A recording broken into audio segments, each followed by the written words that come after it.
Guys, स्वागत है आपका सक्सेस नेक्स्ट यूट्यूब चैनल पर और 5000 plus mechanical engineering objective questions की सीरीज़ में थ्योरी ऑफ मशीन्स को डिस्कस कर रहे हैं। 9th लेक्चर है ये।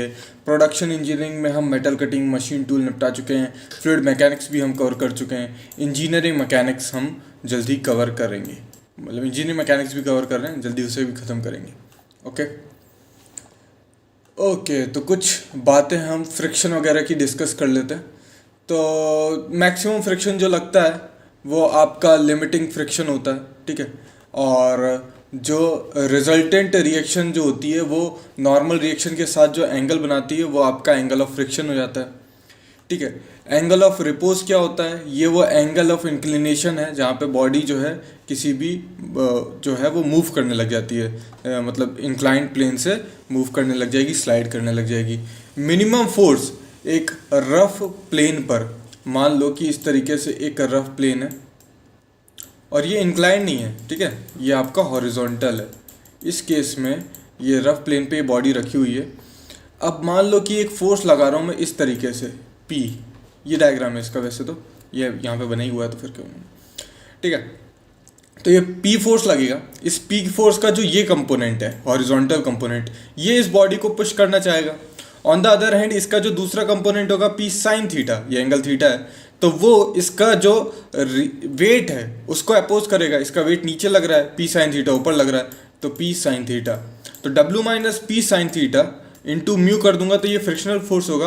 और ये जब पी कॉस थीटा के बराबर हो जाएगा उस केस पे आपको मिनिमम फोर्स देखने को मिलेगा, और वो होता है पी जो होता है वो डब्ल्यू साइन थीटा के बराबर आता है, ठीक है। और अगर हम एक बॉडी को, ऐसी बॉडी है और एक rough inclined plane, alpha angle से इंक्लिनेशन है और ऊपर ढकेलना चाहते हैं, तो उस केस में हमें कितना फोर्स लगाना पड़ेगा? P is equal to W sine alpha plus mu cos alpha, जहाँ पे W क्या है? उस बॉडी का वेट है। तो ये कुछ फॉर्मूलेज हैं जो एग्जाम्स में पूछे आते हैं, इन पे बेस्ड न्यूमेरिकल्स भी आ सकते हैं, ठीक है। अब क्वेश्चन निपटा लेते हैं। तो एंगल जो नॉर्मल रिएक्शन बनाता है रिजल्टेंट फोर्स के साथ, उसे एंगल ऑफ फ्रिक्शन कहते हैं, बिल्कुल।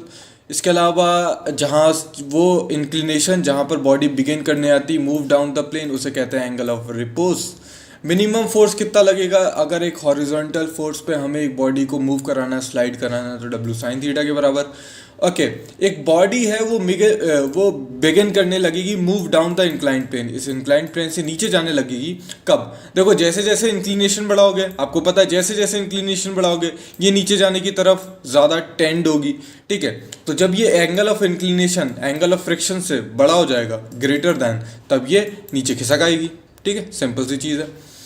अगर बॉडी है उसको अगर ऊपर ढकेलना है इंक्लाइंड प्लेन से, जो कि अल्फा इंक्लिनेशन पे है या फिर ए इंक्लिनेशन पे है, म्यू जो है वो कोफिशिएंट ऑफ फ्रिक्शन है, तो उस केस में जो फोर्स लगाना पड़ता है वो हो जाता है W sign A plus mu cos A, या अल्फा भी बोल सकते हो एक ही जगह, ठीक है। ये फॉर्मूला भी हमने देखा।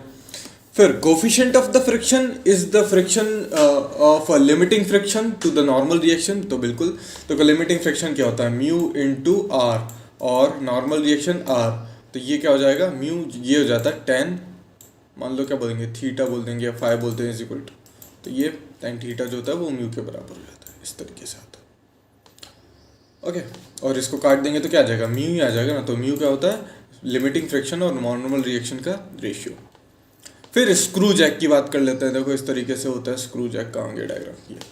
इसको हम अगर ऐसे घुमाएंगे तो ये ऊपर या नीचे होता है, डिपेंडिंग अपॉन जो भी हमारी रिक्वायरमेंट है। अगर आप इसको ऐसे घुमाओगे जिस तरीके से डायरेक्शन बताया तो ये ऊपर जाएगा, और अगर ऐसे घुमाओगे तो फिर ये नीचे आएगा।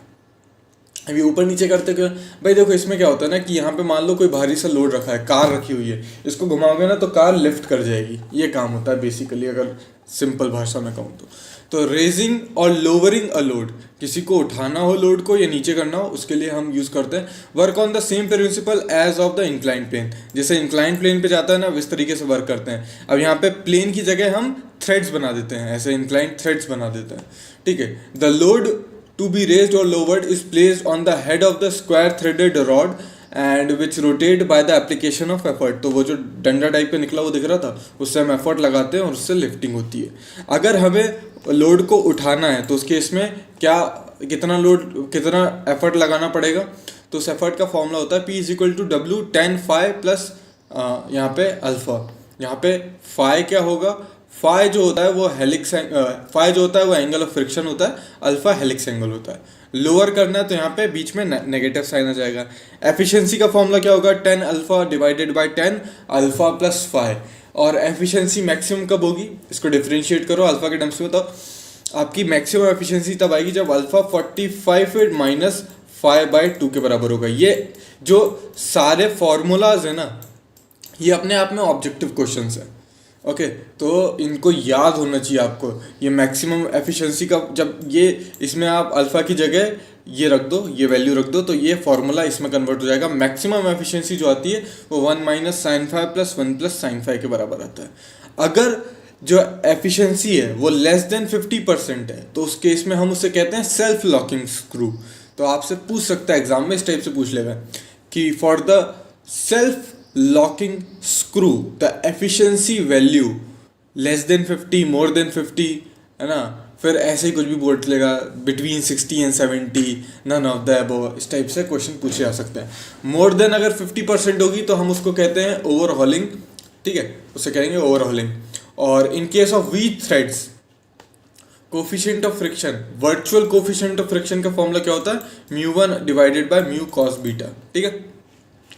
तो भाई जो अपन ने फॉर्मूलेस पढ़े वो यहाँ पे लिखे हुए हैं। स्क्रू जैक में अगर हमको एफर्ट किसी लोड को लिफ्ट करना है तो कितना एफर्ट लगाना पड़ेगा, लोअर करना है तो कितना एफर्ट लगाना पड़ेगा, ठीक है, फॉर्मूलेस हम देख चुके हैं। फिर फ्रिक्शनल टॉर्क पूछ रहा है, तो टॉर्क निकालने का क्या फॉर्मूला होता है, एफ इंटू आर। एफ मान लो यहाँ पे पी लोड जो हमने एफर्ट लगाया, आर से मल्टीप्लाई कर दो। तो अगर पूछे कि रेजिंग द लोड के लिए तो हमारा फॉर्मूला होता था डब्ल्यू 10 अल्फा प्लस 5, इसमें आर और जोड़ दो, आर मल्टीप्लाई कर दो, सॉरी, ठीक है। अगर रेजिंग के लिए कहें तो यहाँ पे 5 माइनस अल्फा हो जाएगा, ठीक है, ये 10। फिर एफिशिएंसी का formula 10 alpha upon 10 5 plus alpha. फिर ये जो यहाँ पे देखो, ये देख रहा है, ये जो कप है, ये कप क्यों लगाया जाता है, तो कप इसलिए लगाया जाता है ताकि ऊपर जो बॉडी है ना वो रोटेट ना करे। सिर्फ ये कप ऊपर जाता है तो उसकी वजह से आपकी बॉडी ऊपर जाएगी, पर ये कप रोटेट नहीं करेगा, ये फ्री मूवमेंट प्रोवाइड करेगा। तो ये बॉडी ना रोटेट नहीं करेगी, नहीं तो पता चला ये रोटेट कर रहा है आपका कप, ये बॉडी भी रोटेट करने लग गई। कार ऐसी खड़ी थी, रोटेट करना चालू किया, वो टेढ़ी हो गई, ऐसा नहीं होना चाहिए। मैक्सिमम एफिशिएंसी की आपकी कंडीशन क्या होती है, जो हमारा अल्फा है वो 45 माइनस 5/2 के बराबर होना चाहिए। 5 फ्रिक्शनल एंगल होता है, अल्फा हेलिक्स एंगल होता है, ठीक है। Maximum efficiency 1 minus sine five upon 1 plus sine five. फिर virtual coefficient of friction μ1 is equal to mu by cos beta. देखो एफिशिएंसी का जो फॉर्मूला है, एफिशिएंसी का जो फॉर्मूला है ये सिर्फ एक फॉर्मूला है, ठीक है, ये वाला जो फॉर्मूला है एक फॉर्मूला है। यहाँ पे कहीं भी ऐसा नहीं लिखा है कि ये एफिशिएंसी बाय रेजिंग के केस में है कि लोअरिंग के केस में है। रेजिंग और लोअरिंग के केस में एफिशिएंसी का फॉर्मूला सेम ही रहता है, ठीक है, यहाँ पे भी देख सकते हो। तो जो एफिशिएंसी है वो इंडिपेंडेंट है कि आप जो लोड है उसको रेज कर रहे हो या फिर नीचे कर रहे हो, ठीक है। तो यहाँ पे बोल रहे डिपेंडेंट है तो फिर फॉल्स बोल देंगे, ठीक है। द फ्रिक्शनल सर्कल, देखो क्या होता है कि एक जनरल बियरिंग में, मान लो ये बियरिंग है, इसके अंदर मान लो ये शाफ्ट रोटेट कर रही है, तो जब ये शाफ्ट रोटेट कर रही है तो हम एक फ्रिक्शनल रेडियस, एक टर्म डिफाइन करते हैं। उस फ्रिक्शनल रेडियस का फॉर्मूला होता है आर साइन वाई, ठीक है, ये होता है। तो द फ्रिक्शनल सर्कल जो होता है वो एक circle drawn by the general bearing, its radius depends upon the frictional coefficient. तो ये जो होता है हमारा फ्रिक्शनल कोफिशिएंट पे डिपेंड करेगा, और क्या पे डिपेंड करता है, रेडियस ऑफ ये जो आर है ना इस पे डिपेंड करता है, ठीक है। इसका फॉर्मूला होता है आर साइन थीटा, जहाँ पे ये जो 10 आर साइन थीटा होता है और ये जो यहाँ पे जो फाई होता है ना वो हो जाएगा 10 इनवर्स किसके बराबर, म्यू के बराबर। तो ये जो फाई है अपने आप में ये कंसीडर करके रखा है इसने फ्रिक्शनल कोफिशिएंट को, ठीक है। फ्रिक्शनल कोफिशिएंट इस फाई के अंदर आ गया और ये रेडियस तो आपको दिख ही रहा है।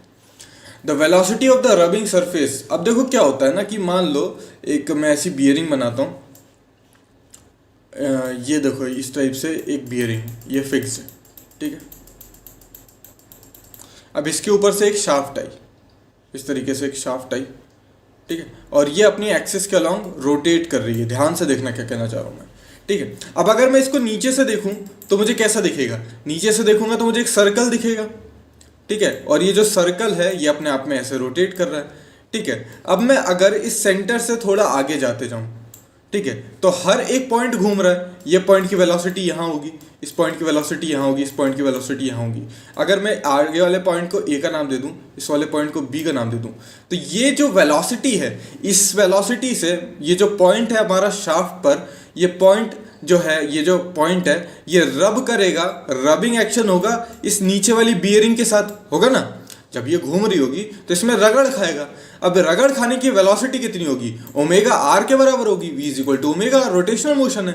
तो यहां से अगर मैं रेडियस लेता हूं, ये पॉइंट मेरा O है, यहाँ पे कौन सा पॉइंट होगा, ये सेंटर मेरा O होगा। अब मैं अगर सेंटर से दूरी बढ़ाते जाता हूँ तो v is equal to omega r increase करेगा, वेलोसिटी भी इंक्रीज करेगी। तो रबिंग वेलोसिटी जो होगी वो इंक्रीज करेगी with the distance from the axis, ठीक है, आर के साथ इंक्रीज करेगी, ठीक है। अब फ्रिक्शनल और पिवट टाइप की दो कॉलर बियरिंग होती है। पिवट टाइप की जो बियरिंग होती है वो मोस्टली लगाई जाती है आपकी वर्टिकल शाफ्ट्स में, और कॉलर की जो होती है वो हॉरिजॉन्टल में रहती है मोस्टली, जनरली बात करो। रोटेटिंग शाफ्ट जो होती है उनमें एक्सियल थ्रस्ट आता है। एक्सियल थ्रस्ट क्या होता है, मान लो ये शाफ्ट है, ये इस तरीके से घूम रही है। नॉर्मली अगर आप बात करोगे तो इसमें अगर मान लो यहाँ पे रोटर लगा हुआ है तो इसका फोर्स mg नीचे की तरफ आएगा, तो इसमें बेंडिंग स्ट्रेसेस आ सकती हैं, ठीक है। जो भी एक्सेस आएंगी वो इस रेडियस के रेडियली डायरेक्शन में आएंगी। पर कभी कभी क्या होता है ना कि कुछ थ्रस्ट एक्सिस के डायरेक्शन में, इस टाइप से भी एक फोर्स लग सकता है, उसे कहते हैं एक्सियल थ्रस्ट। और जो बियरिंग सरफेस होती है सच एज पिवट्स और कॉलर, ये यूज की जाती है ताकि ये जो एक्सियल थ्रस्ट आ रहा है ना, इसको ये रोक ले, इसको ये झेल जाए, ठीक है। रोटेटिंग शाफ्ट में जो एक्सियल थ्रस्ट आता है उसके लिए हम पिवट्स, जैसे ये पिवट थी, ये नीचे पिवट लगा के रखा है ना, अब कोई भी एक्सियल थ्रस्ट आएगा तो ये नीचे जो फिक्स्ड है वो झेल जाएगा। इस कॉलर बियरिंग के केस में क्या करते हैं, यहाँ पे हमें इस तरीके से कॉलर लगा देते हैं, ठीक है, ये कॉलर लगा दी। अब अगर कोई भी एक्सियल थ्रस्ट आएगा तो मान लो यहाँ पे फिक्स्ड है, तो ये जो फिक्स है ये इसको झेल लेगा थ्रस्ट को, ठीक है। प्रोपेलर शाफ्ट जो होती हैं शिप्स में, स्टीम इंजन, टरबाइन में, और वर्टिकल मशीन्स जो होती हैं शाफ्ट, उसमें आपको एक्सियल थ्रस्ट देखने को मिलेगा। जैसे कि मान लो मैं आपको थोड़ा सा समझाऊं, मान लो मैंने एक स्टीम टरबाइन बनाई। स्टीम टरबाइन की कुछ ब्लेड्स मैं बहुत अच्छे से बना नहीं पाऊंगा, पर तब भी आप सोचो इस तरीके से ब्लेड्स होंगी उसकी, और स्टीम यहाँ से आ रही है। जब स्टीम यहाँ से आ रही होगी तो इस पर कुछ फोर्स लगाएगी, तो एक कंपोनेंट ऑफ फोर्स तो एक्सियल डायरेक्शन में भी तो होगा ना, और वो एक्सियल डायरेक्शन का जो फोर्स है वो इन्हीं कॉलर्स को झेलना पड़ेगा, ठीक है। तो बियरिंग सरफेस जो होती हैं placed at the end of the shaft, तो उसे कहते हैं एंड ऑफ द शाफ्ट में अगर लगा के रखा है, जैसे कि यहाँ पे एंड ऑफ द शाफ्ट मैंने लगा के रखा था, तो उसको पिवट कह देते हैं। और पिवट फ्लैट भी हो सकती है, कॉनिकल भी हो सकती है। अभी मैंने यहाँ पे फ्लैट बनाई थी, इस टाइप से भी पिवट हो सकता है, ठीक है। तो मेरी शाफ्ट कैसी आएगी, इस टाइप से शाफ्ट आएगी, और ये बीच से ऐसे रोटेट करेगी, ठीक है। फ्लैट में क्या होता है, ये एरिया आपको कम मिलता है, और कोनिकल में आपको सेम डायमीटर के लिए एरिया ज़्यादा मिल जाता है, ठीक है। तो इसकी वजह से स्ट्रेसेस में हम थोड़ा सा रिडक्शन पा लेते हैं। तो अगर वो कोनिकल होते हैं तो उसे ट्रंकेटेड कहते हैं, और ये सारी चीज़ें लिखी हुई हैं यहाँ पे, ठीक है। अब क्या होता है कि एक कभी कभी ऐसा होता है कि एक अकेली कॉलर हो सकता है कि मान लो ये शाफ्ट है और इस पर ऐसी कॉलर बना के रखी है, तो ये पूरी जो अकेली कॉलर है, ये सिंगल कॉलर ज़्यादा लोड झेल ना पाए, या हमारे पास साइज़ की लिमिटेशन आ जाती है।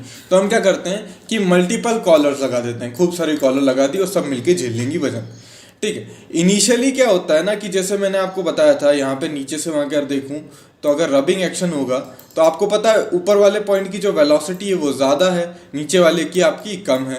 तो ऊपर फ्रिक्शन की वजह से जो वियर होगा वो भी ज़्यादा होगा, नीचे कम होगा। इसकी वजह से क्या होता है, शुरुआत में तो जो होता है आपको यूनिफॉर्म प्रेशर देखने को मिलेगा, ठीक है, क्योंकि जब नया नया आप बियरिंग यूज़ करोगे तो ये दोनों एक जैसा रहेगा, मशीन करके लाएंगे। पर जैसे जैसे वियर होना चालू होगा, ये ऊपर वाला जो बाहर वाला हिस्सा है वो ज़्यादा घिस जाएगा।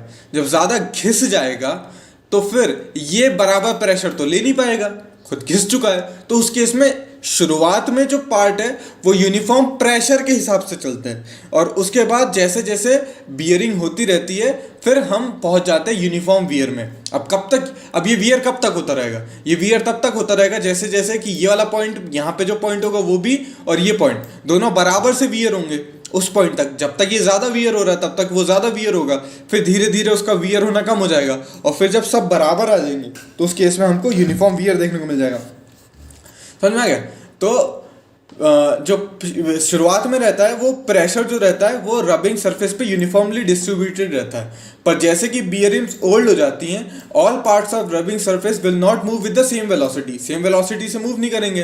तो because of the velocity of rubbing increases with the distance, this means the wear may be different at different radii, और वो ऑल्टर कर देगी प्रेशर के डिस्ट्रीब्यूशन को, और उसके बाद आपकी यूनिफॉर्म प्रेशर थ्योरी नहीं लगेगी, उसके बाद आपकी यूनिफॉर्म वियर थ्योरी हो जाती है। अब उस केस में हमारे पास अलग अलग फॉर्मूलेज होते हैं, ठीक है। इन फॉर्मूलों को आपको चाटना ही पड़ेगा, याद करना ही पड़ेगा, ठीक है। तो फ्रिक्शनल टॉर्क के जो फॉर्मूलेज होते हैं, अगर flat pivot wearing uniform pressure condition consider करोगे तो आपके पास ये फॉर्मूले आएंगे। अगर आप कोनिकल लोगे तो यहाँ पे कुछ नहीं है, यहाँ पे कॉसेक अल्फा आ जाएगा, या फिर यहाँ पे आप साइन अल्फा दे दो। अल्फा क्या होता है? सेमी एंगल होता है, ठीक है। तो इस तरीके से आपको फॉर्मूले देखने को मिलेंगे, ठीक है। और ये जो आर है ये रेडियस ऑफ शाफ्ट होगा ओब्वियसली। फिर उसके बाद फ्रिक्शनल टॉर्क ट्रेपेजॉइडल वगैरह में इस तरीके से ये फॉर्मूले देख रहे हो, ये फॉर्मूले आपको याद रखने पड़ेंगे। ये मशीन डिज़ाइन में वैसे आते भी हैं, आई होप आपको याद ही होंगे, और इन्हीं पे बेस्ड आगे के क्वेश्चंस होंगे। डायरेक्टली कभी फॉर्मूला पूछ लेगा, कभी इन पे बेस्ड न्यूमेरिकल आ जाएगा, ठीक है। अगर लगेगा इस बुक में न्यूमेरिकल्स नहीं होंगे तो फिर मैं कुछ न्यूमेरिकल्स अलग से भी करा दूंगा, गेट वगैरह में कभी कभी पूछ ले जाते हैं, ठीक है।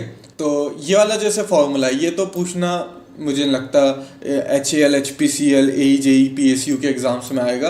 ये गेट और बार्क में बहुत ज़्यादा पूछा जाता है, गेट या बार्क में पूछ सकते हैं क्योंकि वहाँ पे कैलकुलेटर अलाउड होता है, ठीक है।